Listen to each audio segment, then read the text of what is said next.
A flood of people despite a deluge of rain. Nothing could stop the party in Toronto today at the city's annual Pride Parade. The downpour stopped just in time for the start of the march, and that was as good as sunshine for the 120 groups taking part in this year's Pride Parade and the thousands of people lining the streets. The rain did eventually return, but it didn't seem to dampen the spirits of participants or spectators, at least not until talk turned to safety in the LGBT community. Natalie Kalata explains.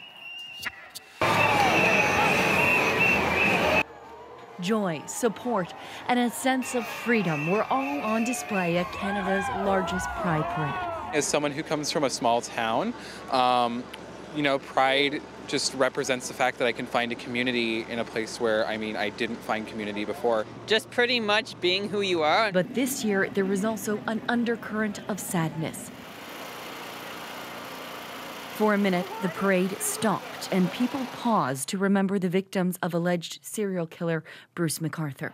This is the first Pride Parade since the remains were found of 8 men with ties to Toronto's gay village, several from South Asian and Middle Eastern communities. It had to take a white man to go missing before we paid attention to everything else, so that's when race came into it.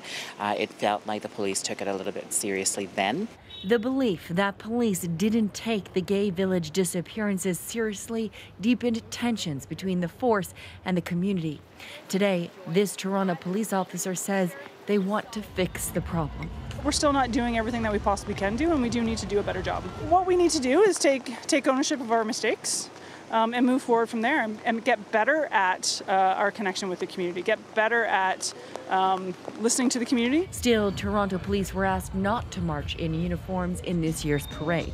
Tonight, a separate march was held, its participants in black to highlight the community's safety concerns. Well, some of us might feel comfortable and some of us might feel safe. Many of us do not. And Bruce McArthur has highlighted the fact that, in fact, members of different kinds of communities perhaps don't feel as able to come out as others, and we're trying to change that. This year's Pride was all about taking back the streets to feel safe again, so wounds can heal and celebration won't have to be tinged with sadness. Natalie Kalata, CBC News, Toronto.